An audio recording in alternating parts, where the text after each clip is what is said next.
Well, okay, guys, welcome back to the show, and we've got some incredible stories to tell today.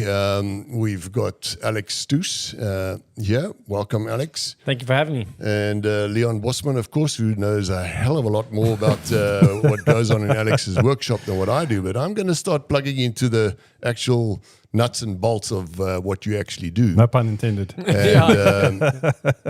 And guys, if you like what you see, hit the like, the follow, subscribe, and share wherever you can. And we're into all sorts of really crazy adventures.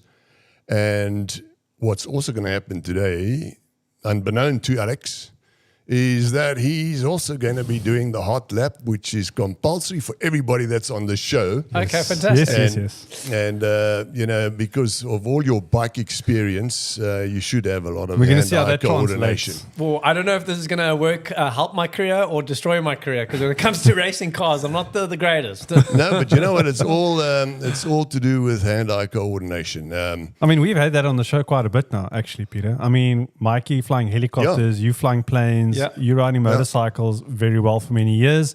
We'll get into that now. But there's definitely a correlation between these like high concentration coordination skills that does transcend pretty much to any wheels. And there was also Simon Borchert, who is an off-road guy, doing nature conservation. And Rob as well. Rob did really good as well. Are we logging the lap times? We are. There's a comparative board. Absolutely. I'm not going to speak too soon. And you'll be seeing how you did. You'll be seeing how you did against the other guys as well. All right. No pressure. I don't want to get too cocky off the get-go.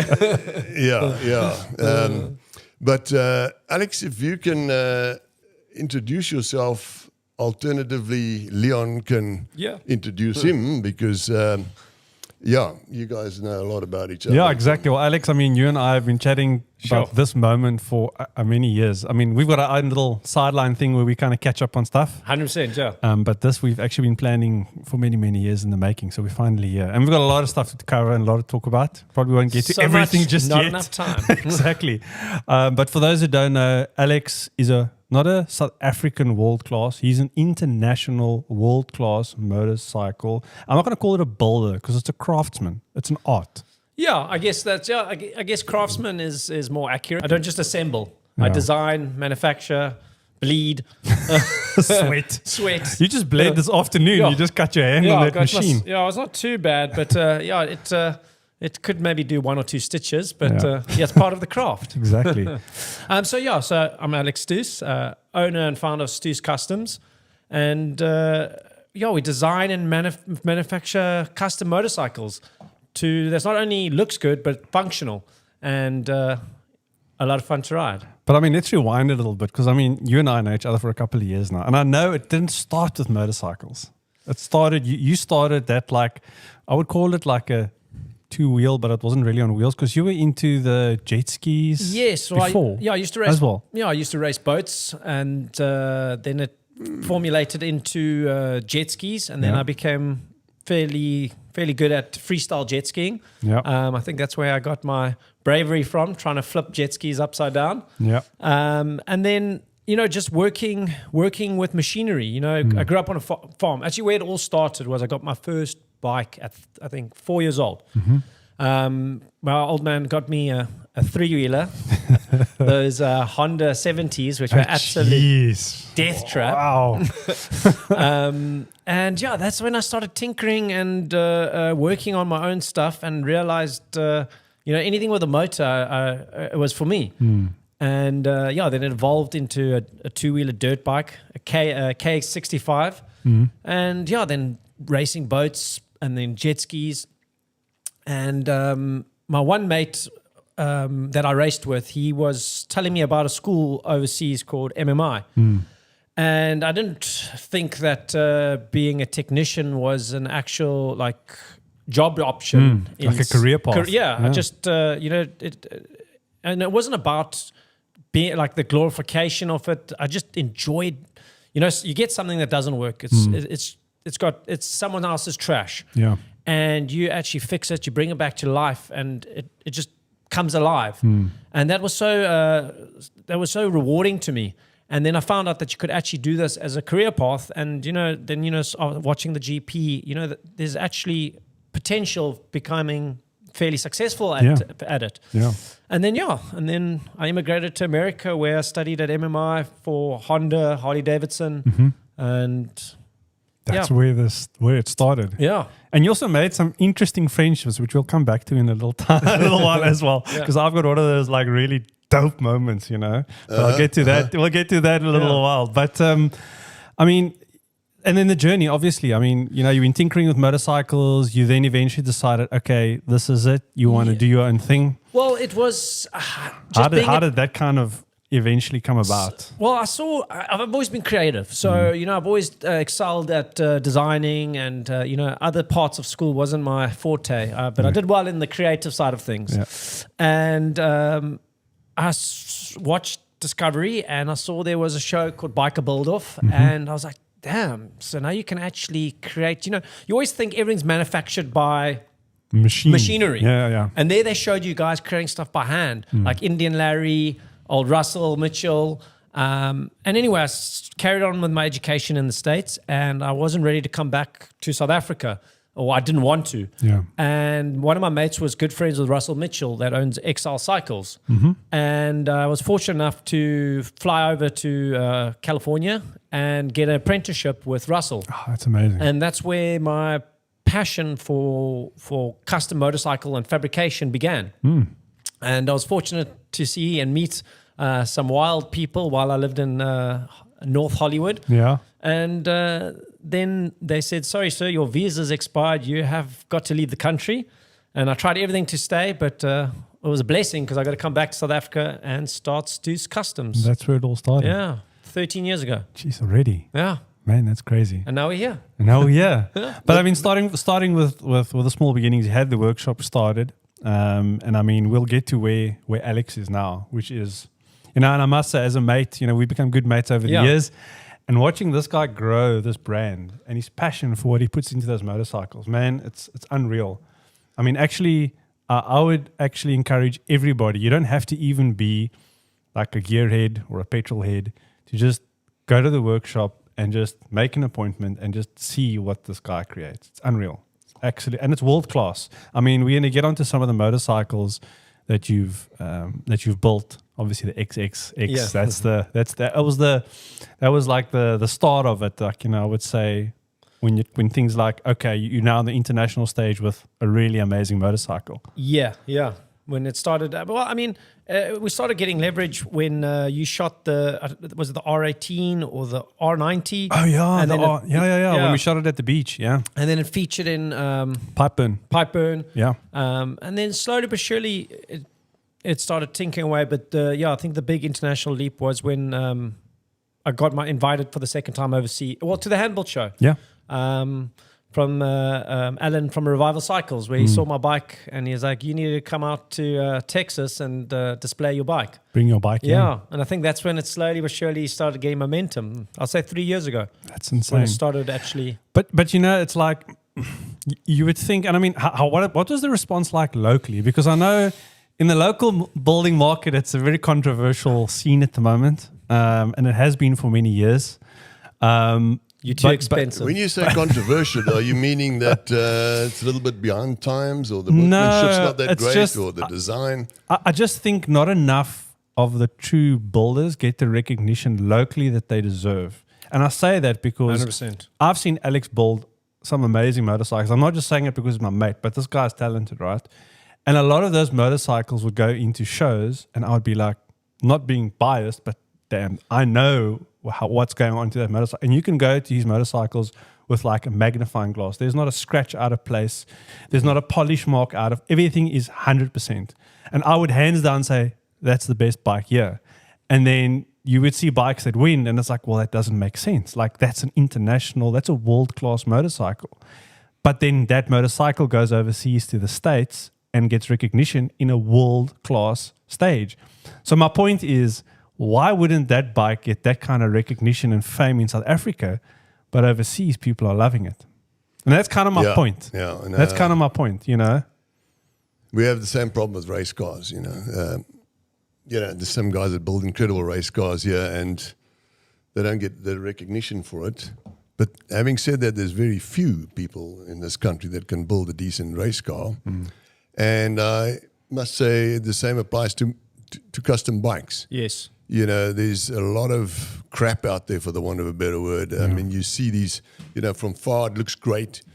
You know, the silhouette is amazing. And when you start looking close and you say, I don't want to take this thing more than 100 Ks an hour. I don't want to take it out the garage. I don't want to take it out the garage, and the workmanship is really terrible. And I find that there's always a good guy in every workshop. Yeah. But if they could only just get all those good guys under one roof, Yeah. you know, that's really what you need to build a really good product. And I think you've got that formula right, from what I can gauge by looking at your bikes. And you know what I think it is as well is, like you said, there's not the quantity of people doing it is not a lot, and then the people that are actually exceptional at what they do within it is even fewer. Yeah. So I think people have acclimatized to poor craftsmanship. And it's not that it's poor craftsmanship; it's just that's all they know.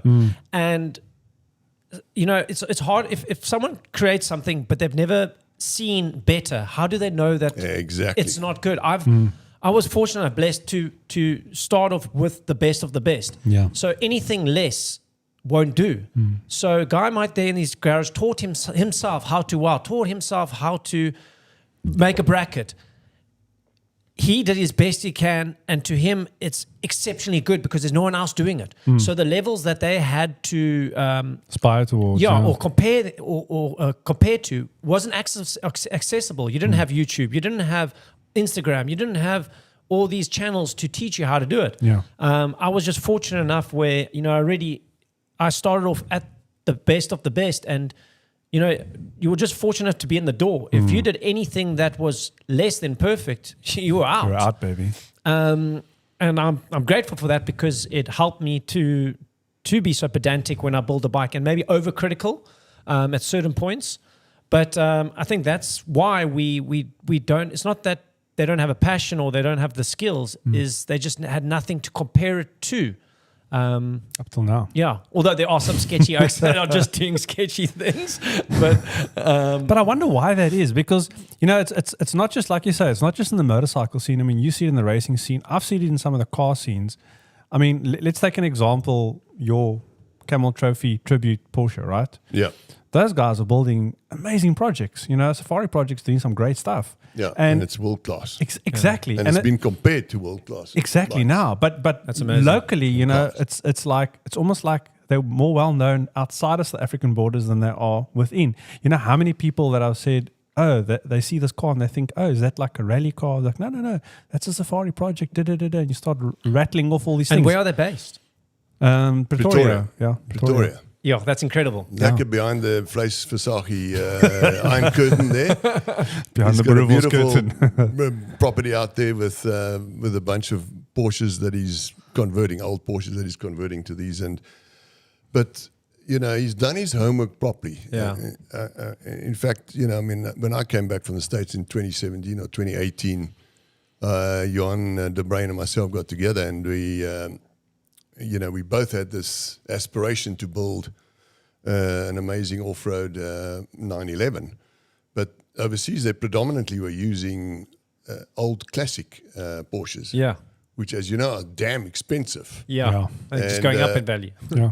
So They're shipping them looking out. at a really good value 996, you know, it became very unpopular with its egg-shaped headlight, etc., which is now coming back with a vengeance, and there were a dime a dozen to buy them. So perfect car to convert for 500,000 Rand instead of paying 1.5 or 2 million Rand for a classic, and then still spending all the money to convert that.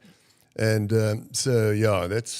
And a lot of design has gone in it, like you design the parts for your bike. Yeah. You know, you look at something and everything's got to be hand machined, I would imagine. You know, you'll look at a design, you want a part, you want an extended foot peg or a specific part that you want to put on the bike. You've got to design it, machine it, get the right metal, all those critical components. Yeah. And that's also quite challenging in South Africa, getting the right metals, the right material to use. It is. You know, we, like now for the build we were busy doing, I want to do a titanium exhaust. And no one could supply me the titanium I needed. Eventually, I was going to import it, but first of all, the time frame wasn't enough. So just to give you a backstory, me and my mate Joe, we did a biker build-off recently, and we had them on display at Smola Hill Climb. And did you? Yeah. This last one? Yeah, the one that just passed. Damn, why didn't I see it? I was there. Yeah, it was tucked away at the top of underneath the monster tent. Okay. Yeah, so you had to do quite a trek to get there.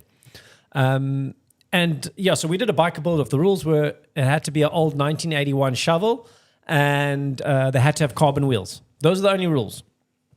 And we both did these insane builds. We got a few partners involved. It's a company called Speed and Science, where they do the barrels and the heads are fully billeted machined out of air-grade aluminium.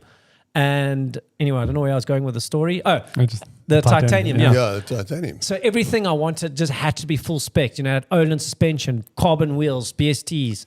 So I was like, I'm going to make a titanium exhaust. No one could provide me with the right titanium. And the only company that could help me, I had to fly it in. And then, which pushed the price up. It would have cost me nearly 50,000 Rand. That's crazy. To make an exhaust, just because I had to buy it in length. And although money on the thing wasn't... there wasn't a limit per se, I had already budget. I went over my budget 100%. Yeah. Just to circle back to something cool. So when you and I first met, that was the first time that I got to basically see BST carbon wheels. Yeah. And in 2020, I went to Australia and I went to the Phillip Island, right, where they got the racetrack. And they had a whole lot of Keanu Reeves' bikes standing there, one of his Arch motorcycles standing there. Yeah. The first thing that caught my eye as I walked up, I said, hey, those are the same wheels that Alex uses. It's the BST carbon wheels. And that is exactly the kind of level at what we've got products and what we can make here in South Africa. And that's Joburg. Yeah. BST, South African company, shipping those carbon wheels. And to be honest, I haven't really seen a lot of other bike customizers using BST in South Africa. No, I mean, look, they come at a price. So, you know... what is the purpose of a carbon wheel?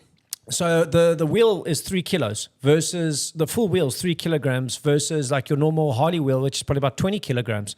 So your centrifugal weight... All that rotational mass, you're using less energy to pull the bike forward. So we've been installing them a lot on the road glides. So next time you're around, you jump on with one of the bikes and you can feel the difference in handling. You know, Harley, you got to give it every opportunity you can to shave off some weight and increase the performance. Well, I mean, they do it on race cars as well. Yeah. I mean, you know, you can probably relate it to like a single mass flywheel. Yeah. Quicker spool up, and then of course they're using carbon wheels on the serious race cars as well. And you know, it's not just that force that you're stopping and improves your suspension, your braking, your handling. Just goes back to that old bicycle trick. You know, when you spun it and you move that. Exactly. So imagine trying to fight 20 kilos versus 3. only 3 kilos. Yeah, that's a massive and they look difference. cool. Okay. And they look really cool. Yeah, they look cool. That's pretty much... That's the plus. So I want to talk a little bit about the cost. You know, what does it cost? Like you said, you built a bike now for that you displayed at Smola Hill Climb. Was that a sort of out of bounds one, or is that the sort of run of the mill what you do? That's pretty much so that was me pushing my boundaries. So that's definitely the high end, the full spec. Yeah. Go wild. So we're also using an 81 shovel here. Did I hear that correctly? Yes. That's also an old classic, very rare, probably expensive bike as a donor. Well, I was fortunate where I was in a position where someone needed to offload it, and he was a mate of mine, so I made a good deal with him, and so I got it at a really good price. And the shovels aren't as valuable yet. There's still plenty of them around. Okay. But all that is left of the 1981 shovel is the cases. We rebuilt everything. So the only thing is the cases and the engine number. That's it. Okay. So that's like putting modern parts into an old chassis. Full resto mod, Exactly. Yeah. So there's so can we talk about the cost? I mean, you know, you pull out that checkbook, Pete. There's probably somebody that's standing by to make you an offer on the bike or whatever, what it costs and so on. But, I mean, there's your cost and there's obviously the cost of, you know, if you had to sell it. Yes. but I'd love to look at the cost of doing something like it. So me as a client comes to you and says, listen, I want you to build me a bike like this. And this is my design, etc. So there's levels, there's different levels. And like a bike like that would be about 1.4. Yeah. So, about 1,000 hours we put into it of just labor is 1,000 hours. So the tank is fully shaped from aluminium by my mate Colt, who flew down from Texas and helped me out with the build. Another cool guy. Yeah. So is that the cost that you add on to that plane ticket? No. I didn't This is beers and whiskies excluded. And the woman that he entertained. That would just, if we had to do that build now, if someone said, I want that build, it would be 1.4 realistically for that build. It's got full Olin suspension, BST wheels. There was dual brakes, everything that you could put on there that is functional, but the best of we did. And very reliable. It's not like these general choppers that the guys build and you drive around the I build them to ride. I build my bikes to ride. Yeah. Look, it might leak a little bit of oil there because it's a 1981 shovel. Well, where's the gaskets? The handmade gaskets stop all those leaks. So, no, I mean, like, that's my whole thing is if I build... Anything I build, it needs to be ridden. So this, I'll show you a picture of it, and it is designed and manufactured to not only ride, but ride it hard. Yeah. So it's a bit like that Roger Bourget that I had. Yeah, that Fatso. That guy just used to build, but he used to build a lot. He had a production. He'd get a perfect design and then pump a bunch of them out, 20, 30 or 40 of them out, and of each sort of section.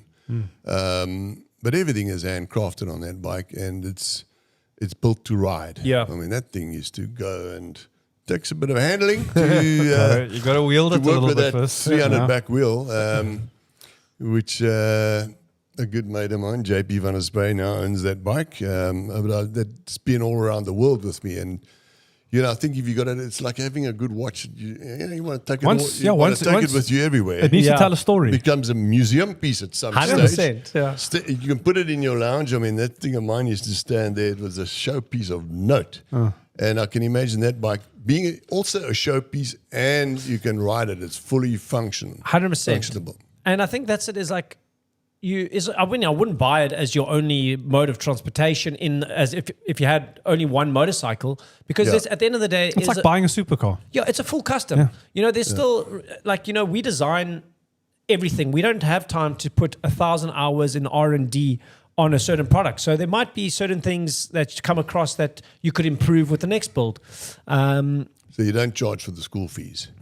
No, well, a lot of the school fees are behind me. Well, actually, I lie; they're never behind you. But I mean, that formula that you've got now. I mean, that started with that first bike that I saw, the one that went in Pipeburn. Yes, but it's also important for people to realize that they don't have to there's not the extreme part. There's the daily as well. I mean, when I started doing all the motorcycle stuff, and I came to you with that Triumph Speed Twin, and I always said, this has been a great donor bike to actually just give it like a Stoos workover. Yeah. Then you did the partnership with Triumph and Monster. Yeah. And you got your fleet as well, your rental fleet. Yeah. And what's so cool is he gives it the Stoos touch, right?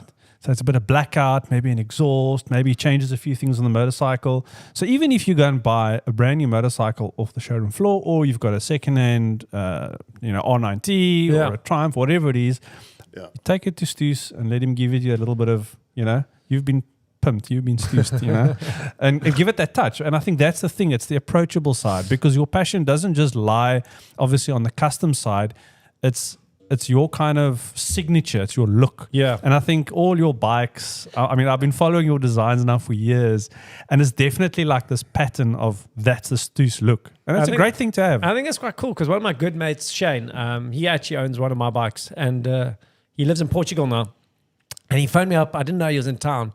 He phones me up. He goes, Stoos, did you just finish a new bike? I said, yeah. He goes, does it look like this and this? I said, yeah. He goes, it pulled up next to me at the stoplight, and I knew it was yours. No way. I was How cool is that? That's amazing. Yeah, so that's cool. So hang on a second. Does everybody call you Stoos? Yeah. So they don't say Alex. No. A lot of people call me, just Stoos. Okay. Yeah. It's quite a cool surname, you know. It is. Where does that come from? I mean, what's the meaning of Stoos? Well, I'm not sure what the meaning is. Maybe after a couple of beers, might just be Doers. But exactly. What made you think I was leaning towards that? Change the T for Doers. Yes, yeah. Well, we actually created stickers and badges now that says "Your master's to us." I love it. That's brilliant. We're angling. I'm trying to get some crazy story out of you. No, I gotta tell you a crazy story. Hold on, I go on. So he's not going to name drop much because he's a very modest guy, but he knows like movie stars and some really famous people, right? So one of the bikes I'm shooting for him. So we're shooting in the back of the industrial area there where the bike shop is, right? Yeah. I'm busy shooting with the camera and I'm like, Alex, hoi, and he's riding. I'm grabbing photos and everything. And I see this guy riding up on this old Harley. And I'm like, check this. Who is this guy? He looks homeless. He looks like just an average dude, but he looks like somebody that's been grinding on a machine for like long. You know, he's got that hard hours behind him, like super chilled kind of vibe. And he comes and he sits probably about 10 meters away from me. And I'm like, oh, how's it going? And I said, oh, you're waiting for Alex? He's like, yeah. I said, okay, cool. But I can't really tell. He's got like an accent, but I can't really tell. So Alex is coming by and it's like, oh, cool. And it's like, okay, go back to the workshop. And he's like, hey, how's it going? I'm like, I'm Leon. He's like, I'm Trav. I'm like, oh, no, cool. Start chatting. And him and Alex are like, oh, how's it going, bro? You know, I can see they know each other for, you know, good mates. So now we're going into the workshop and I'm chatting to this guy. And the whole time I'm thinking, this guy looks so familiar. Like he's got a face. Like I've seen it somewhere, but I just can't pinpoint it, man.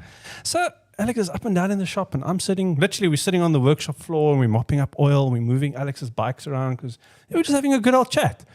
And maybe like 2-3 hours passes later and I'm like, oh guys, I got to go. And I'm like, oh, cheers, Al, thanks. Travis, nice to meet you, blah, blah, blah. Like, oh, it's not go well. And then off I go. And on the way home, this is like in the back of my mind. I'm like, this is like really starting to bug me. I know this guy. And then the name drops Travis.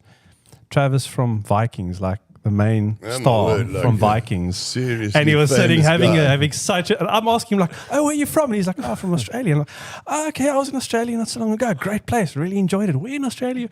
Having like this fake conversation. And I just like, I just can't like kind of pin it, man.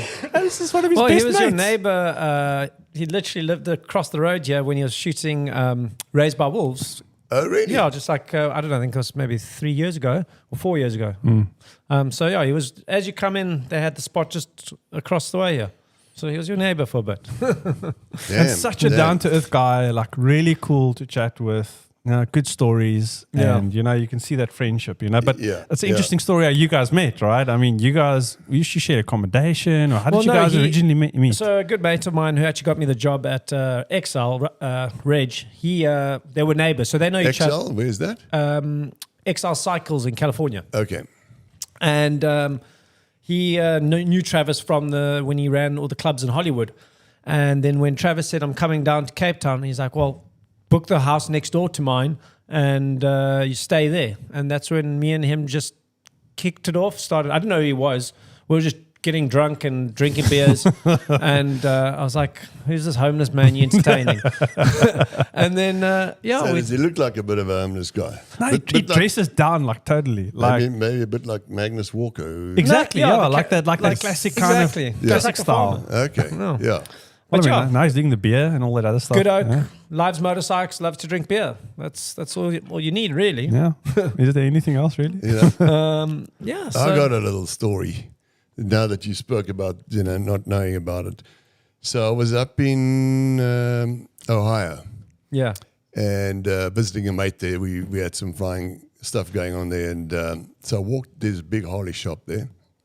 I thought, let me go and have a look at a couple of Harleys. So I walked into the Harley shop and the guy comes and says, hi, can I help you? And I said, no, I just want to have a look around and see what you got here. And he disappears. Then one of his staff comes up there, a lady, quite hot actually, and says, Mr. Brown, we can clear the shop for you. Is there anything particular we can show you? And so I said, well, by the way, my name's Peter Van der Spuy. No, you're fibbing. I said, who do you think I am? And he says, you're Brian Brown. You know, the film star from Tequila Sunrise. All right. So I said, well, I barely even know who he is, but I'm Peter Van der Spuy, and nice to Mr. Brown. We will Sure you are. Sure you are. Yeah. Please take this handsome donation. no. Tell you what, they kind of like cleared the shop without me sort of knowing about it. Then this dealer principal came up to me again, and he introduced himself and he said, it's really a pleasure to meet you, Brian. So I said, where are you guys getting this Brian Brown? He says, come on, man. I mean, you're Australian. I can pick up that accent from you. You look like him. You are him. I mean, come on, don't, stop fooling us around. And anyway, I eventually convinced them that I'm not. But I said I enjoyed the little bit of celebrity status there for a second, Because you're part obliged to buy a bike. yeah. Maybe that's part of their sales strategy. Yeah. The funny thing is I had that in New York as well. I was sitting in a restaurant and an old lady came up to the table. Excuse me. I've got a bet with my friends sitting over there. A bunch of retired old gals sitting there having a good old ogle around what's going on, and I've got a bet going on with my friend, and I said, what? Yeah, what's the bet? And they said, well, I've bet them that you are Brian Brown, and one or two of them said no, and the other one said yes as well. So I said, how much money you got on it? She said, no, we've got a fair and square bet going on this thing. So I said, well, you're such a nice guy. You can tell them that I am Brian Brown. I'm not really, but you can tell them that. Oh, okay, cool, thanks. And they went back to this table. And then I got to the point where I better go and look at who this damn guy is. And your research. There's a little bit of similarity, but I don't know where they get it. But, Americans. Is it a compliment or insult? No, I think I'm a hell of a lot better looking than he. So, Alex, I mean, from the celebrity stuff, I mean, you're busy now with some awesome brands. Yes, yeah. Monster being one of them. You've done stuff with a whole lot of stuff. Wait. Go on the Monster thing? What? Yeah. So sponsored? Is it? Well, we are partners, so we do. Oh, really? Yeah, so partners and we endorse. So we do quite a lot of projects together. Yeah. So the most exciting one now is I leave on Wednesday to build a bike at the Isle of Man with Monster Energy. Oh, wow. So then do they sponsor you? Do they get you up there? Yeah. So they fly me out to the Isle of Man and I build my design of motorcycle at the Isle of Man while the race is build it there? Yeah. So I'm busy designing and manufacturing the parts in-house on a bobber, a Triumph bobber. Yeah. And those are so cool. Yeah, they're rad. And then I load all the parts in my luggage and fly over to the Isle of Man. Okay. He's pretty much like a monster athlete. Well, yeah. less the athlete part. Well, you got to be athletic to wield those the steel around. That's why we go to my wife's gym, so I can actually fill that athlete box. Yeah, I mean, look at him. I mean, he's a lean, mean machine. Exactly, lean, mean whiskey drinking machine. Yeah. Well, having said that, a little whiskey wouldn't be a bad idea. It's never a bad idea. Shall we not cross? And, so you design and build that bike here. Yes. Done, complete, then you strip it into its parts and you lug it all over there. Yeah. And then you so-called build it over there. So we've created this this concept. It's called Grind and Grease Garage, and it's a mobile workshop. I like that name. Yeah. Grind and Grease Garage. Pretty cool. I like that monkey. What's that guy? Gas Monkey. Gas Monkey. Yeah. Gas monkeys. Monkeys got gas. Yeah. He's in a bit of trouble right now from what I can read lately. Yeah. I was trying to pick up because I saw someone else building bikes for them and then delivering it to... I think he's in jail, in fact. Oh, shit. Yeah. Money laundering, tax evasion, and changing numbers on... He'll sell you in a regional, old, classic, I like VIN highly numbers. collectible car. Sly. Sure. And Didn't know that. It's a custom build, but with a regional... numbers and that on this. Oh, that sucks. I was looking at it the 'Cause I other read day. Huge fraud. I read his book. His book's really inspirational. And he I've left- actually met him. Oh, really? Yeah. Wow. In Rawlings. Richard Rawlings. Yeah. Oh. I knew his ex-girlfriend, and we were at some pub in Dallas, Texas, and Oh, wow, yeah. he came bowling in there, and he bought us a bottle of champagne, and he's a very sort of gregarious, outgoing guy. A hell of a nice bloke. Yeah.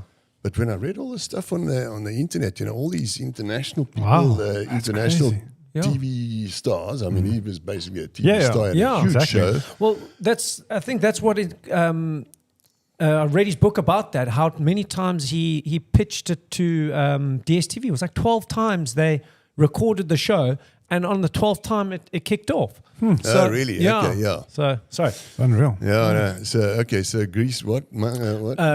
Not the Grease motor. Grind and grease. Grind and Grease. Grind yeah. and grease garage. That's it. Yeah. So it's like a mobile workshop, and we've got everything set up there at the Alaman in the fan park. It's called the Monster Village, and we've got a welding machine. We've got grinder. So I've manufactured most of the parts here, and then I'll finish them off on the island. And assemble the bike, and then that bike will be put in Monster headquarters Europe. You want a little whiskey? Oh, definitely. For him. Yeah. Wait. No, get your glasses. I've got a glass here. Perfect.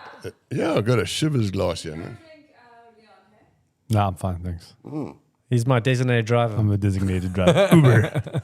Uber Lux. Good old Shivers whiskey branded glass here. Nice. Just think over there again, just Yeah. clear it So out. So okay, so that's. I mean, that's so they would sponsor you. we've been doing a lot of activation. I mean, we've been working together for the last 8 years. Yeah. And it just started off with them coming to the workshop, handing out the cans, being part of my events. Yeah. And then we did a biker build off in Joburg in 2018, and you could win a Stoos Customs through Monster, and you just had to buy Monster cans. And the one guy bought 25,000 rands worth of Monster cans at the event to win the Monster. He got a bargain. He got a bargain Because that bike's worth a lot more than Yeah. 25 clips. Eh? Yeah, Jen? and that's the bike my mate Shane actually ended up buying. Oh, really? Yeah, Trying to kill That's me. awesome. You're trying to kill me with it. It's 3/4 whiskey with a touch of water. Damn. Just diluted. No, just diluted more water, please. Just fill it up, yeah. just Thanks. a splash. But I've been But she coming doesn't drink, coming so. back to the custom motorcycle stuff now. So the first one I saw was your, what's it, XXX, eh? It's the 3Xs or 2Xs. There was the XX stood for 20 in the numeral, Roman numerals. Yeah. Because that was my 20th full custom build. And that's the one that went overseas. Yeah, that's the one that went to the Motor One show. Yeah. And the Handbuilt show. Handball show. And then you took it to a UK. Oh yeah, the Bike Shed show, Yeah, which yeah. is actually happening right now. So it was this time last year. That's awesome. Yeah, man. I'm actually, I actually wanted to leave a little bit earlier to go to the show because it's Yeah. also the MotoGP happening. Yeah. But yeah, a lot happening, so I have to work a little bit. So I mean, you know, that's the cool thing about this, Peter, is, you know, that bike that he built, it wasn't just a case of it went overseas. I mean, it actually Amazing. won Thank awards. You know, this bike went overseas. Oh, really? Won awards. Went Cheers, to the Peter. UK. Cheers, mate. Oh, cheers, guys. Yeah. So we'll just cheers the water. Talking about whiskey, yeah. Yeah. Cheers. Yeah.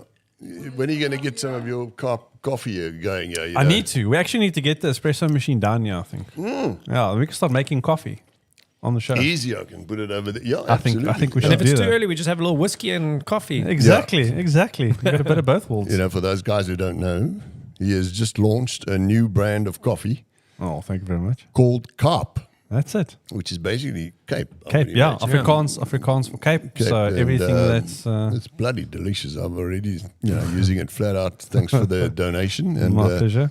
Got to sponsor the show. yeah. Okay, so you were talking about. Okay, so I want to know, like, what's like a really exciting event that you had, or not even an event, an experience? Maybe you delivered a bike that turned out to be a real bad one, or you delivered a bike to somebody who was a real asshole, and I haven't had any of those moments. I must say. So all the clients have been amazing. And that's you mentioned about the servicing and the customizing. Yeah, I must say, like servicing is where you get all your that's where the shit is. You know what? I must say, I've attracted really awesome clients. I must say, like one of my new clients, Ramsey, he's a legend. He is also a photographer, and I built him a bike, and he was so stoked. He ordered me these insane leather boots, and he's wow. He's just like, I want to gift this to you because you're giving me such an awesome bike. And that's amazing. You know, all my clients, I think people come to me because they enjoy my style, my design, but it's more than just a motorcycle. You know, when I build a bike, I'm literally giving 1,000 hours of my life. That's part of your life. And literal blood, sweat, and tears. So I did have a guy walk in the other day, a younger chap, younger than me. But I mean, you're only 25 or 36, but thank you. Where do you get, with all this massive experience he was talking about, you should be 60. I feel sick. No, I'm joking. That's 1,000 hours into that long bike. 1,000 hours per bike. I had this guy walk in, and he obviously, I don't know what he does, but he's done exceptionally well for himself. Well, it looks like it. And everything, he just was all about money. He just like, I want this. Do I look cool? I want this, but I want it now. I said, I can't do now. He goes, yeah, but I'll pay you. I said, no, there's a queue. I've got a bike built, so I can't build your bike now. You got to wait. He goes, no, I'll pay you more. I said, I can't pay me more. I said, there's a line, there's a queue. He goes, yeah, but I want it now though. I said, I think you're at the wrong place. I said, you need to go to... as in now, as in like he wanted tomorrow. Me, like in the end of the week, he wanted me to craft him... a bike in a couple of days. Yeah. And then I just said, I think you're a dealership man. And he didn't quite like that reference. I said, you don't understand what I do here. I said, I literally, I want, when I sell a bike, it's not just for the sake of selling it. It's a piece of myself that leaves with it. So if it's someone that doesn't appreciate the time and the craft and the art of it, I don't want to do the bike for you. I've tried doing it where it's just about the paycheck and you don't enjoy it. No. You know straight away that for some reason your heart's not in it, regardless if it's carte blanche. But if you know it's not going to be appreciated, But that sets apart a brand from an actual community, right? Yeah. Because you've got your brand. But I've been to a lot of your events, and a lot of your customers end up becoming your mates. Yeah. And it's a community thing, you know. And it says a lot about character as well. Somebody wants to come and chuck some Tom down and say, I want to skip the line. Sorry, dude. That's the thing. And that's a good sign of character, at least, And there's only so much hours in a day. Yeah. But the funny thing is he did return with a different attitude, and he waited. And I did offer him a different type of build that he could have in 4 weeks. Because there's different levels, and so he got his bike. To him, it didn't matter what it was, and then you know how to cater for certain people. So, do you build bikes that you just sell? Like build it and then wait for somebody to come in and buy it? I used to, but became very expensive, and I end up sitting with 3. Because your vision of a bike might be different. Exactly. Look, I built to my style. I'm not going to build how you tell me to build a bike. I'll do it in a genre. So like you'll say, I want a bar hopper in this style, but a Stoos way. Yeah. So I'll do that. But it's difficult. Like for instance, this bike now that I've finished, that's 1.4. If the guy's spending that kind of money, he might not quite like the handlebars. He might not like those wheels. He might not like that. If he's spending that cash, he wants me to build it for his height, his weight, those are all things I can change to this bike. But is this the one that you had at Samoa? Yes, correct. Okay. And this one, it leaves to go to Europe in the next couple of weeks. For a competition or? For a show. Okay, okay. And is that one for sale? It is, yeah. Okay. Yeah. And then, but you never know. A guy might see and be exactly the bike he wanted. Yeah. And that's the cool thing is the people now that I am associating or coming, like they're becoming my clients, to them, they want it exactly how I've created it. They don't want to change it because they want to put it next to their in their man cave, next to their other bikes, just on display. When you say hourly 1,000 hours, what do you charge per hour? 700. Okay, times 1,000. So you see, I'm already running at a loss. 700,000. Yeah. Damn. That's a lot of hours. But I mean, that's where your margin is, in your own labor, Yeah. So unless you're using other guys' labor. yeah, but all the custom bikes, I do all that. So the custom bike builds is all in-house. solely me, and then Oh, really? Yeah. Oh, okay. Yeah. And you got the machine in the back as well. You must see some of the cool parts he gets out of that machine. You know, when I did come to your place, it was a couple of years ago. You had amazing, those like CNC machines. Yes. Yeah. And I mean, that's kind of like the small beginnings. Now, I mean, you've taken over 3 shops, essentially. 3 buildings. Really? Yeah. Yeah. So tell us more about that. I mean, that's grown quite a bit. We were at once 170 squares, and now we're at 1,000. But we do store, so it's evolved. And which I love about it is the custom bike building is one of the facets of my business. And like now this mobile garage is another. And then we've got a storage facility called the Motorcycle Vault. Because a lot of our clients travel and they've got several bikes. And they want to make sure that the bike starts every time, the fuel's fresh. So they leave their bikes with us. They go travel and we drop it off at their hotel when they come down.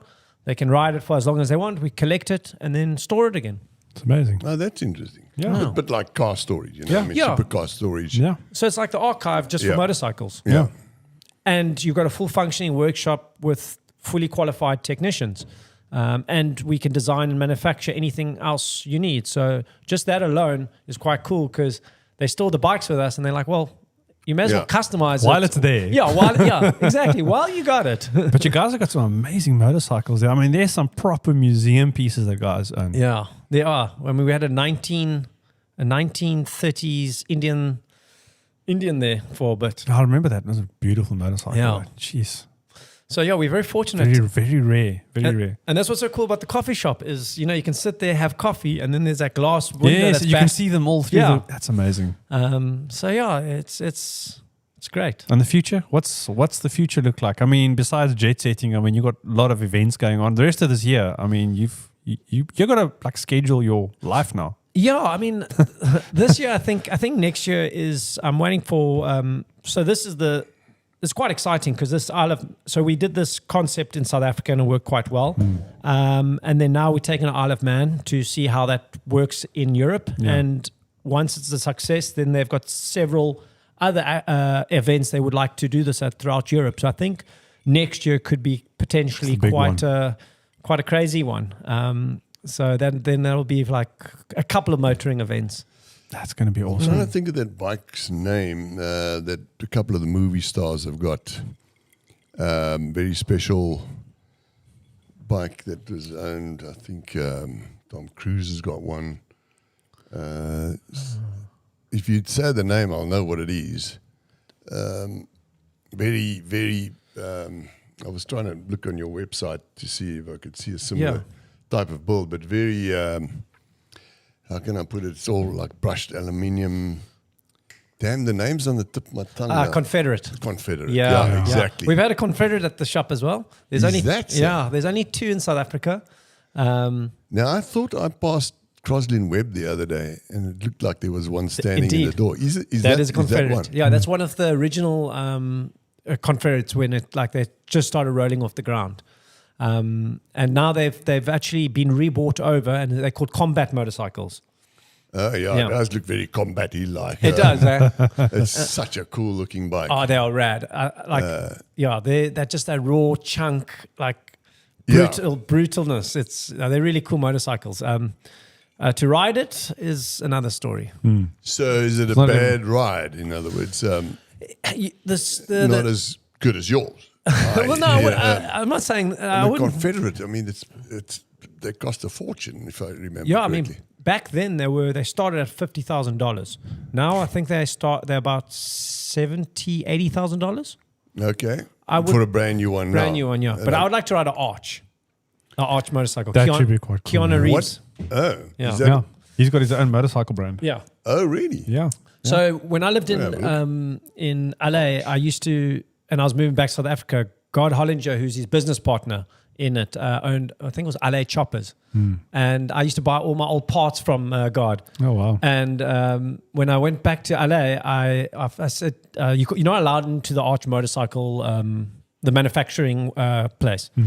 So I just said to the guy, I said, just tell God, there was that annoying South African kid that wouldn't just leave him alone to buy all his old parts. Tell him he's here and would like to go on a tour. No, he's like, I don't even know who you are. I don't think they're going to let you in. And then 10 minutes later, he says, okay, God says you can come have a look at the How cool is that? Yeah, so I got to go walk around the setup, and it's like literally like Iron Man's workshop. As you walk, really? it is insane. They've got probably like 10 CNCs lined up, but as you walk, the light behind you turns off, and then the one in front of you turns on. No way. It is so cool. That's incredible. But I'd love to ride one of those bikes. They just couldn't get you on one. I'm just looking at it now. If it's the right one, Arch Yeah, that's the one. motorcycles. Yeah, that's it. It doesn't look anything like the Confederate, for example. I mean, this. So it doesn't look like it, but if you it look looks at the like ingenuity, a very rideable bike. so the gas tank is machined out of a solid block of aluminium. Like the ingenuity behind it is insane, and you would appreciate it. Oh, really? Eh? Yeah, it is. It is wild, and yeah. So, but if the tank is molded out of a solid, how do they get inside out? So they do 2 halves, okay, and then they mill it out, and then they weld Put it it. back together. Yeah, so it is wild. crazy. Yeah. That's amazing. So that's his own brand. Yeah. What do they cost? They were starting at $70,000, which is Okay. not bad. I mean, I think Well, in America, that's the price of a Mustang on steroids. I mean, full blown bloody car, exotic car for them. Yeah. But if you Porsche, look at the ingenuity and you go like everything is out of a solid block of aluminium, everything's machined and numbered. And it comes back to the hours, really. It's that craftsmanship. Yeah. And then they're Yeah, running, the power plant is like the I think it's a 131 SNS motor. So the money, so it's got plenty of grunt. What is one of the most memorable bikes you've ever ridden? Sure. There's a question. I think. Well, had you ridden my Bourget, I think it's an experience. Yeah, I think that would be when I got to ride my first XL motorcycle. Yeah. I delivered it to John Mellencamp. I had to drop it off for him, and I was never allowed riding the bikes, but I don't know what the story was, but I had to go pick it up from him, and I got to ride it back. So I think that was quite cool. That's awesome. Yeah. That's a pretty cool one. Not nearly as cool as mine. Yeah, that's pretty insane. Yeah, And I nearly dropped it. No. Look that. how cool that is. Yeah, doing that solid. Yeah. Yeah, that's pretty And you crazy. see like all the Yeah, that is quite cool, eh? Yeah, very cool. I love how they've machined out arch and they've brushed the tank and left the machine marks in the arch. Yeah, small details. Yeah, very. But I mean, that bike that you built now, the biker build off with Joe from Ilobo, also such a cool guy. I'm so glad I got. He's to a meet legend, him. He's a legend guy. There. Man. And what I like is That's Joe. Joe who again? So Joe is from Ilobo Motorcycles. That's the other. That's Ilobo. Ilobo. Yeah. So Where's the that? wolf. Yeah. The wolf. Yeah, that's Alobo. Ilobo. Yeah. The wolf in. Was Spanish. that? Was that? Spanish, yeah. So that's me and Joe met in at the Bike Shed London this time last year, and we just kicked it off, and we just our vibes synced, yeah. And we came up with this wild idea to do a biker build off, and that's who did the other build. And he's actually a surgeon or something. So Yeah, that's right. And his really? wife as well, yeah. yeah. So he's actually was a surgeon and then now does custom motorcycles. So how do you spell that Ilobo? EL Yeah. and then space LOBO. Space. Yeah, his bike that he built is insane. Like full carbon tank. It's just him. Well, I've still got the photos on there. Ilobo motorcycles. Yeah, that's it. Yeah. Yeah, those are like serious choppers, eh? And that was so cool, like, because the build of like, and just to show complete different ideas and genres of what one would do with a shovel. Yeah. So here we go, Peter. Here's some of the photos from that shoot that we did. We actually did a shoot is of that his one of bike. them? Yeah, Yeah. that's I that's saw Joe's this. motorcycle. Yeah. So Oh, you've got my the word. custom on the also got the BST wheels.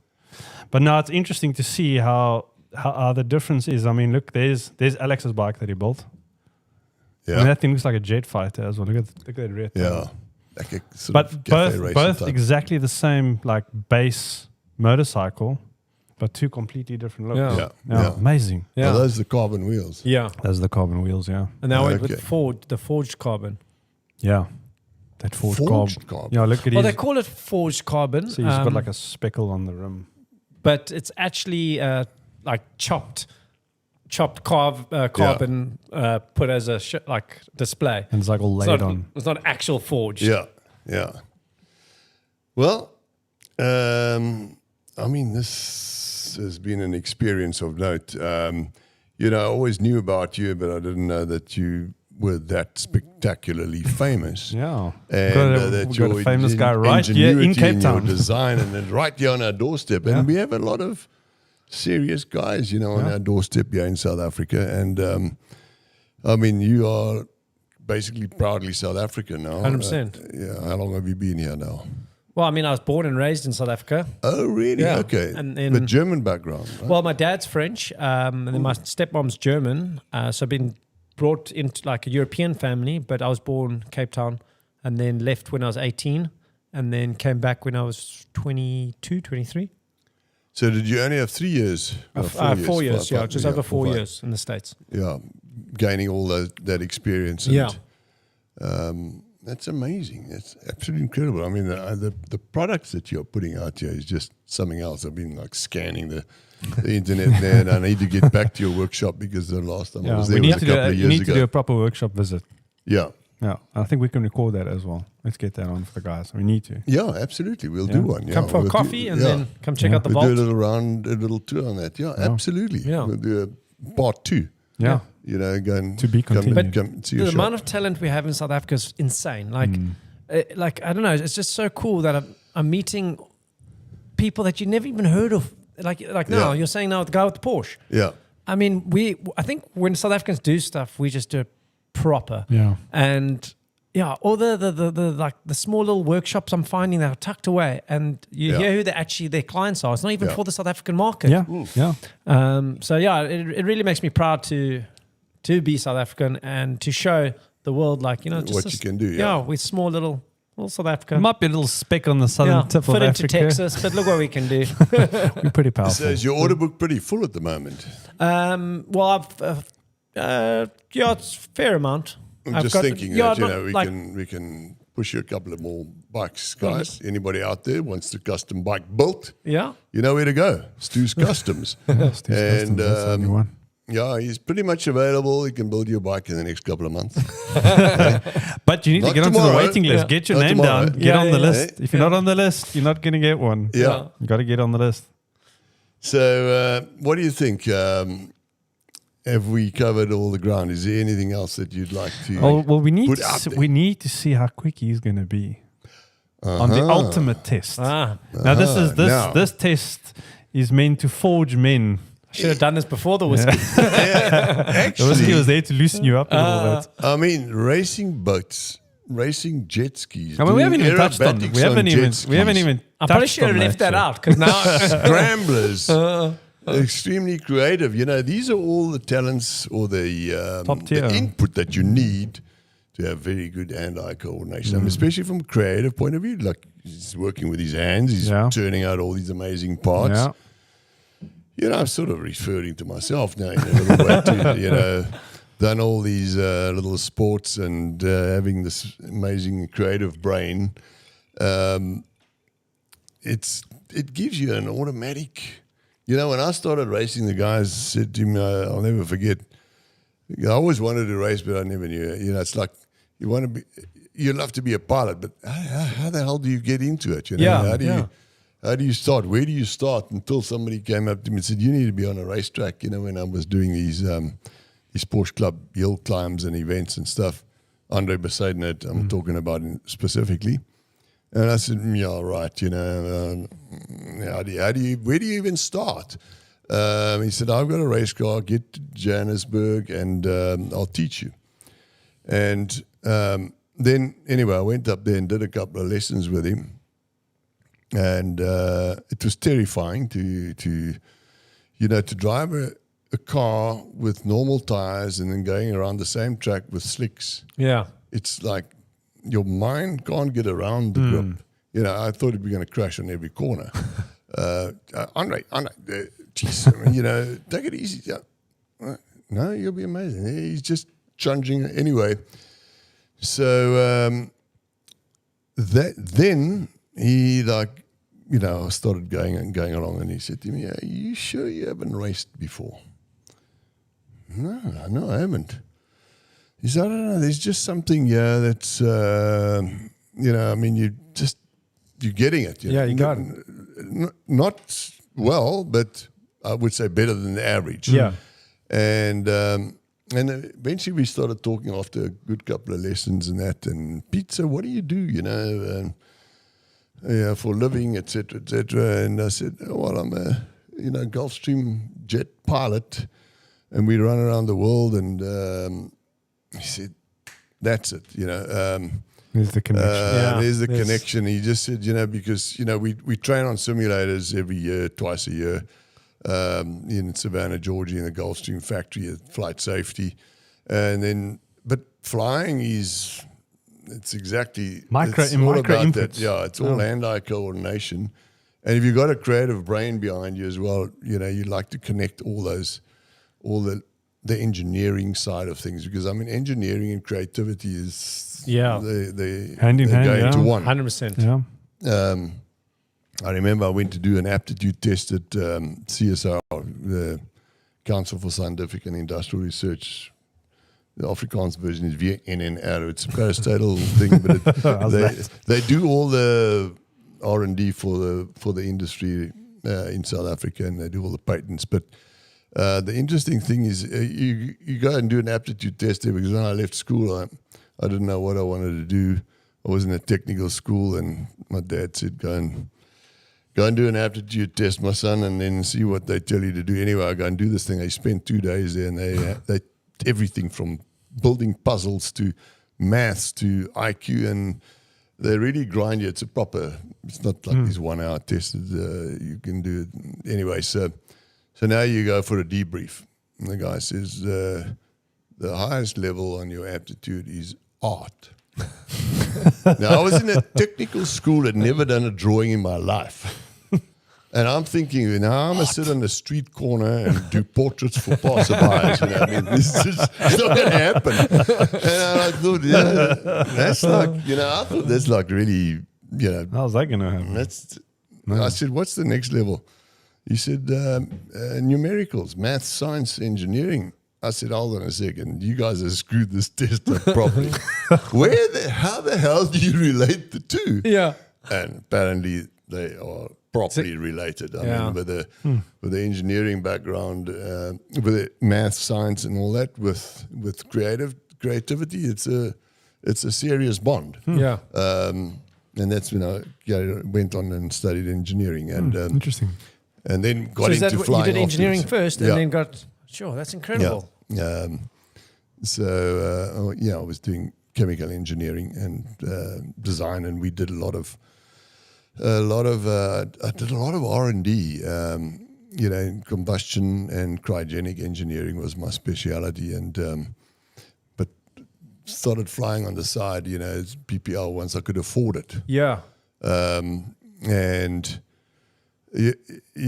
Because when I was a lightie, my dad always said, "What do you want to do, son, when you grow up one day?" And I always used to say an astronaut, So which obviously was impossible for us South Africans to do here, but we don't know that in me.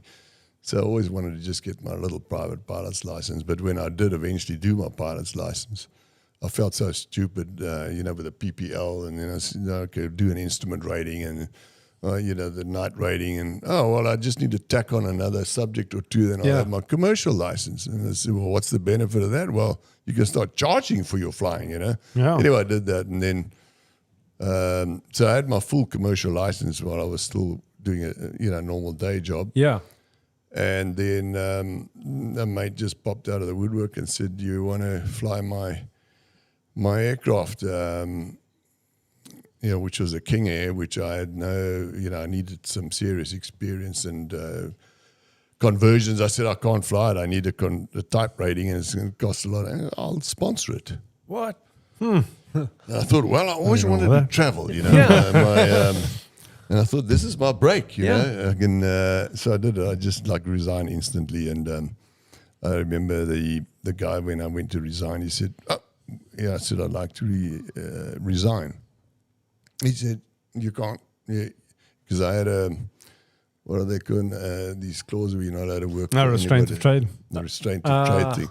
Because we were only a handful of cryogenic and combustion engineers in the country. And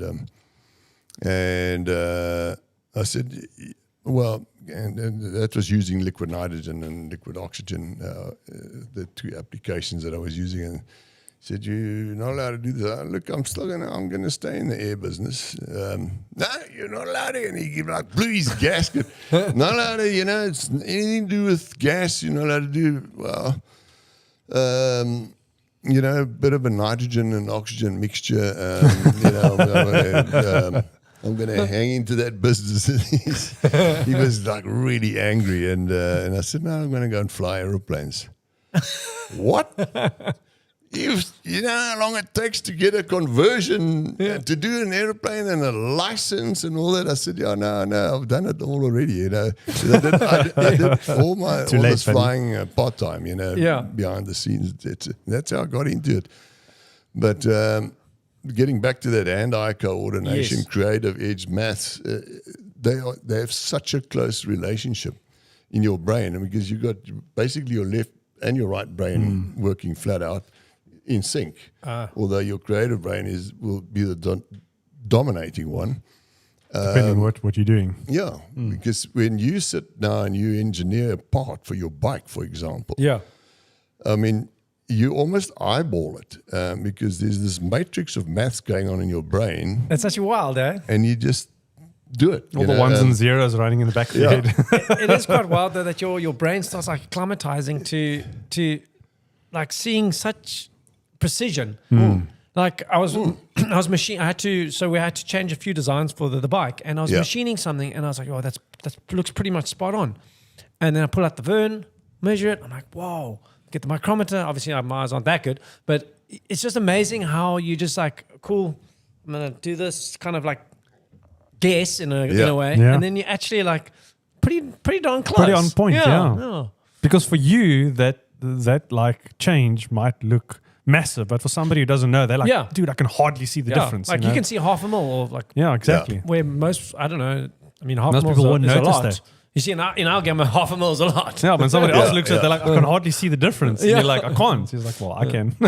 Yeah, well, you remember that guy that crashed in the Hudson River? Yeah. Yes. What happened there? And walked away. Now, there's a classic example of computing by your seat of your pants. So on the fly. I mean, they initially blamed him for not going to, I think it was Newark Airport. He took off and then suddenly they hit these birds. And he had a double engine failure. And so he had an option now whether to go back to Newark and land, or just put it straight in the river, the Hudson River in front of him. And he had a couple of seconds to make that decision, and he decided, "Okay, I'm going for the river." So initially they blamed... So, sorry, to go for the river, was that the safest? Because if you try to turn back, you could crash into buildings or... No, he wouldn't make the runway. Okay. So he would crash beforehand. That was what he said. He said, there wasn't enough time to make. I didn't have enough height and speed to make it back to the runway. So I chose to go for the Hudson River. That's the safest idea. So the insurance companies, of course, would really have a go at you. And so there was ongoing court cases where they said that he could have made it back So they were trying to make it pilot error. Yes. And there's all So they sorts don't have of to pay out. insurance Yeah. implications. So this trial went on and on and on. And so they had a bunch of guys that they put in simulators to do the same thing. And they made it back each time. And so came the final trial day. His defense attorney, which I think was basically himself, with some technical guys there, and I think there was an attorney involved, and they showed all these pilots doing this on simulator, and making it back. You know, you have put off, you hit the birds, set everything back to Newark Airport, head back on there, double engine failure. And the guy just made one statement. He said, all right, all these guys that did this were prepared for it. Yeah. They were briefed before what was going to happen. Now, put pilots in the simulator that don't know it, that don't expect it, Clever. which was what they did. So true. And none of them made it No. back to the airport because there was a few more seconds required to make that decision. Yes. Now, when you know, when these engines fail, I'm going to immediately turn heading back to the airport and go. Now, when you don't know it's happening, the engines fail. Shit. Okay, let me see what's happening here. Where am I? How far am I back to go back? There's just a few more seconds is required. Okay, I'm not going to make it because of that extra second. You or just two. preempted. So it was literally a second or two Crazy. longer that they took to make that decision. Change the course. And they would never have made it. And that's how he was, seen as a hero after that. And so that is flying by the seat of your pants. And he called it, I eyeballed it. Now, I know exactly what he says by I eyeballed it because you've got all this metrics. I've often had it when I'm flying into a really dangerous airport. And they keep you high, typically in Italy, for example, or up in the Himalayas, a place called Bhutan. There's only one airport there next to Mount Everest and that. But, when I'm flying, there was an airport in Italy once. They always keep you high, and then they give you a late descent clearance. And you got to figure out your flap settings and your glide approach and how much drag you must apply, et cetera, et cetera. And a lot of calculations have to take place. Now, I'll be flying with a guy in the right-hand seat. I'll be freelancing, so he would be the co-captain, so to speak. And then, you got your descent clearance, and then off I go. And I ask for various flaps and stuff, and he'd turn to me and say, "You're not going to make it." I said, no, I'll make it. Pete, you're definitely not going to make this one. We're too high. And I'd say to him, you'll be amazed what this plane can do, a little bit of rudder and you add a little bit more drag. And but he said, but your speed is too much. And I said, I know, because if the runway's over there, I'm heading to be at the level here, so that, but I'll be going fast. So, you're heading on down, you get to there, and then when you level out, you apply all the drag and the flaps. Okay. The plane slows down hell of a fast in time to touch down over there. But if you're heading there, you'll be too fast when you're going there, Anyway, just relax, Mobbit. Relax. It's got this. I've got this. Watch this little bit of down rudder. Hold on 1 second. Security gates must be Byron and them. Hello. Thanks. You can let him in. Thanks very much. That's our next guest, guys. The one and only Byron Mitchell, race driver. Anyway. Yes, man. So when we landed, he said, "Pete, how did you calculate that shit? There was so much shit that you had to." I said, I eyeballed it.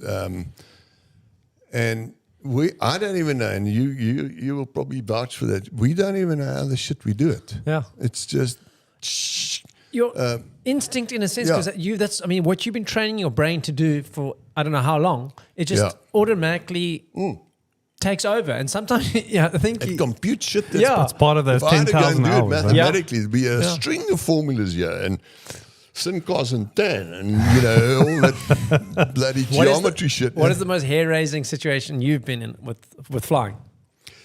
Like to date, that is just the shit. That's a good question. I've had a couple of incidents. I think probably the most hair-raising one is being shot down in Mozambique in a King Air 90. Okay, I didn't expect that one. Okay. I want to hear this. It's just they wanted to do a flight out there. Some developers, actually the Varties were involved there from Mala Mala, wanted to do a development in the south of Mozambique. I didn't want to do the flight because it was still a war-torn area and there were a lot of rebels and stuff operating in there. So they went on for 3 months. I said, no, I'm not going to do the flight. It's too dangerous. And the runway is all new. And so eventually they said, right, they've cleared the area. They've put 300 of their troops in there. They've cleared the area, the Mozambican Defense Force. And that I said, okay, fine. I want the general, the head of the Mozambican Air Force, on the plane with me. Then I'll go. Then I'll know it's safe. Yeah. Which they gave me. I went to Maputo. He got on board. Went there, and then on the descent into this place, it sounded like there was a bunch of guys standing outside the plane hitting the plane with baseball bats. What? That's what it sounded like. Down, down, down, down. Really loud bangs. And I was quite close to the ground, probably 1,500 feet or maybe even 1,000 feet coming into land at this old derelict airport, which was cleared. And I looked back to the passengers, like I was trying to figure out what was going on. I had these like wide eyes all looking at me for an answer, like, what's happening, And the guy next to me said, I think we've been shot at.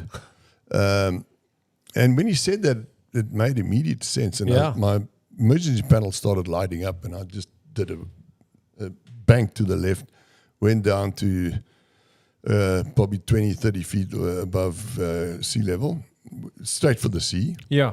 Went out about a mile and then turned towards Richards Bay. The border was right there. Sure. And there's big diving resorts and that over there now. And thought I'll just go to Richards Bay, radio silence, so that there's no... Because the last guy that did that, he reported on the radio and he did a landing somewhere in Mozambique, and they got them and they killed them all. And they held the pilot for 2 years or something. So anyway, I went along, and looking at my fuel gauges, I could literally see them moving. So it obviously made sense that all the fuel tanks were ruptured. Okay. And there's no way they were going to make Richards Bay. So I looked for a piece of felt, just within the South African border. Found a nice old piece of felt. Briefed the guys when this plane stops. We're doing an emergency landing. When this plane stops, take the fire extinguishers out the back and be ready to. Because I'll be last out, because they're sitting at the back door and I'm sitting in front in the cockpit. And I was really worried, that the tires were perhaps ruptured. Yes.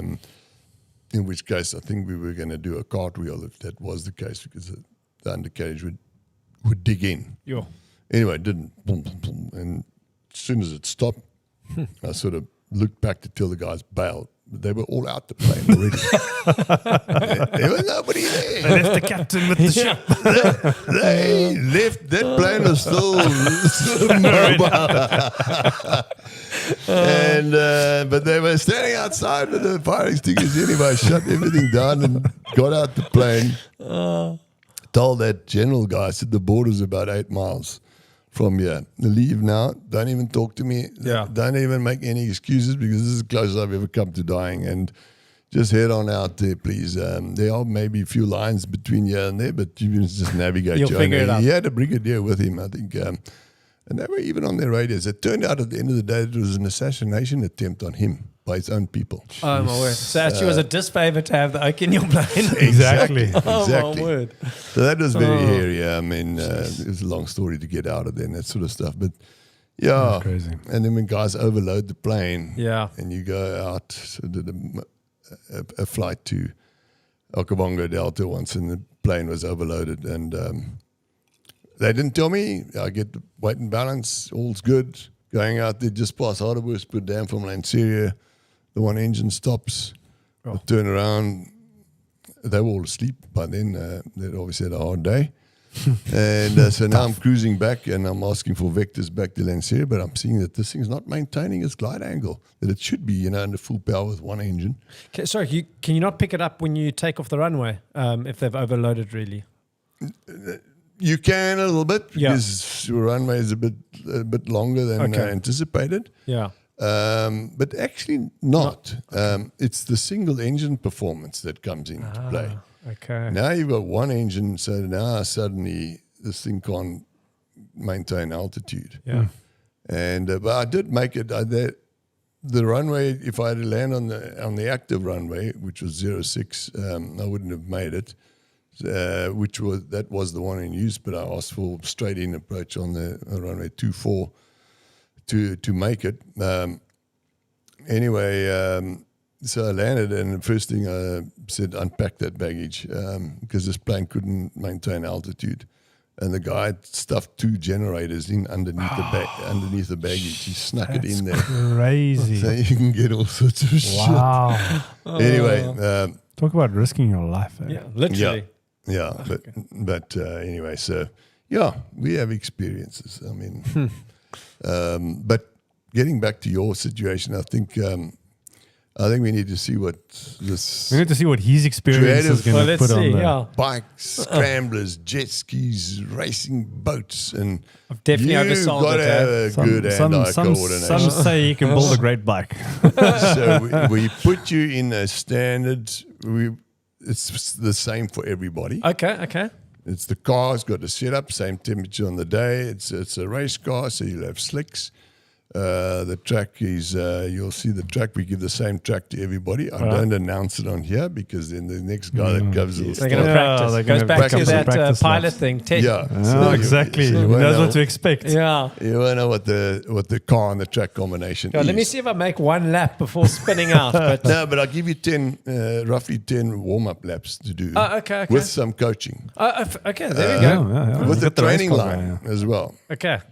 And that sounds a bit more appealing. And then I give you 5. Then I give you 5 laps to do your quickest lap. Okay, all right. And we'll see how you get Stoos on the board. Done against a couple of guys that have been out there. Yeah. We found a guy to give us a reference lap, and I found him walking around in the spa shop just down the road. Yeah. One day. Is it the one down the road, yeah? Just come give us a go on the simulator, and he put up a reference lap, and none of us have been able to get close. And he was the racer. We don't even know who he is. The Stig. He's called the Twig. We call him the Twig. Some say he drinks Sterry Stumpies and eats garage pies. Yeah. All right, so let's go and do this hot lap, guys. And, and then we'll get back on and to see what that results. The debrief and see how you did on the debrief. All right.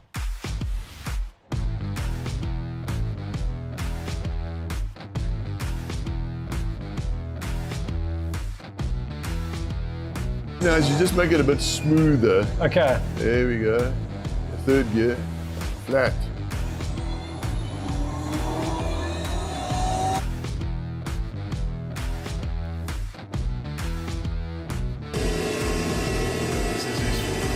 Lap. Good braking.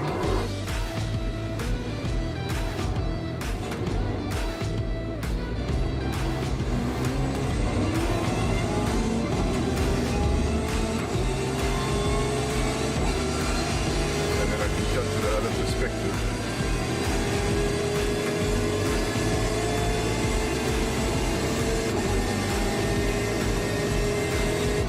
Right. So, Alex, you are fresh from the hot seat, bro. How was that? That, you know what, is insane. Is actually insane. Like I was saying earlier, is I had the opportunity a couple of months to try it out at my mate's house, but there was 10 of us, so everyone's itching to get on. So I literally got in the car for 2 laps and I crashed and I realized how hard it was. So I was just like, forget about it. I'm never going to, everyone's itching to go. So I didn't ever have the need to try it again. Yeah. Because I didn't get the opportunity to actually experience it properly. But now I can understand why Oaks gets addictive. Yes, it was so cool, especially with you guys coaching me through it. I came in there whiskey throttling up the corners. How's those forearms feeling? Got that pump going there. It's crazy, it's a right? workout, eh? And I've crazy. actually got the force feedback set quite low. Oh, really? Yeah, I consider it really high. It's that you actually really wrestle with the steering No, wheel. I wouldn't have made 12 laps.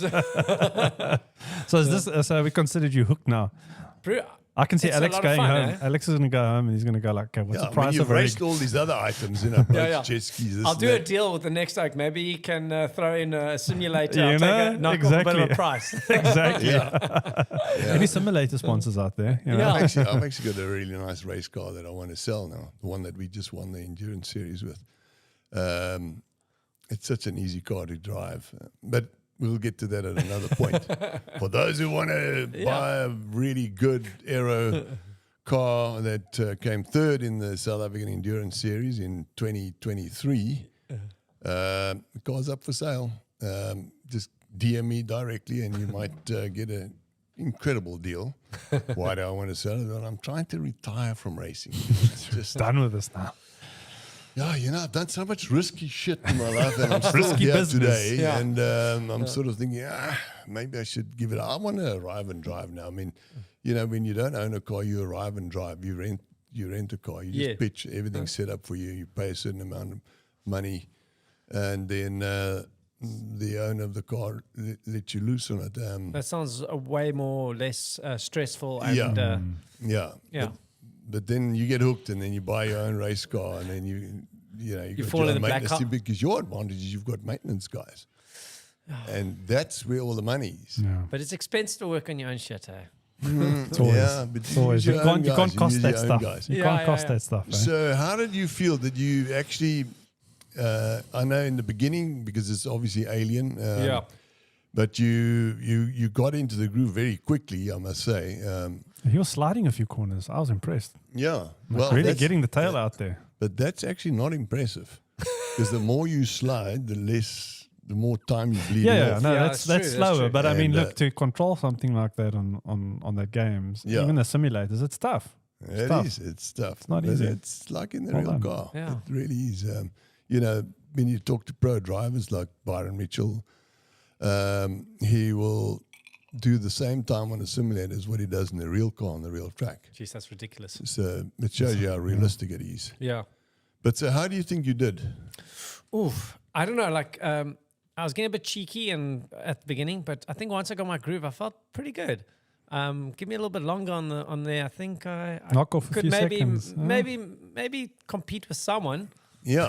Well, there's the guys that have been on here before. Look, we obviously this Twig guy that we found walking around in the spa. And, he put up a time there. But then we've had Jonathan Thomas on board, Yeah. who's currently the record holder for the fastest around Kailami, Oh shit. top international driver. Yeah. And then there was Mikey K, who's a helicopter pilot for 20 years plus, and good hand-eye coordination stuff. Yeah. And then we had Rob Barber on, who's a wildlife guy, Yeah. who's with his off-road vehicles, a lot of feel and touch required with those off-road vehicles in those hectic environments and Chasing the stuff. poachers and stuff. Yeah. Yeah, exactly. Yeah, and then we have Mr. Stoos. Right, so out of the 1, 2, 3, 4, 5 guys now that we've had on it, Jonathan Thomason, who's the champion race driver's time, Yeah. was 1:45.5, Sure. which is 1 second slower than our Twig. Yeah. Damn, I don't know where this guy gets his. Yeah, you can find a guy in I a don't know. spa come and jump on this thing and put us all to shame. But was here it now. a spa or was it Spa in Belgium? The racing. let's clarify. Ah, good question. Good question. Need some clarity. And Mikey K, the helicopter pilot, did a 1:51.5. Okay. So that's basically 6 seconds slower than Jonathan Thomas. Jonathan Thomas was 1 second slower. He's a professional race driver. And Rob Barber, who's the wildlife guy, did a 151.9, slightly slower than Mikey K with all his helicopter stuff. Yeah. And Mr. Stoos, you did a 153.3. Well done. Well done. So that's, I mean, those guys, That's that's a a very good respectable time time. for somebody who's not used to driving race cars. And as a first time on the sim, pretty much. Yeah. Well, most of these guys first And time I've on the actually sim. never ever ridden a supercar or anything. I've never raced. Yeah. Never That's even, awesome. Yeah. Well done. But I mean, Yeah. you immediately, initially you were 30 seconds off the pace.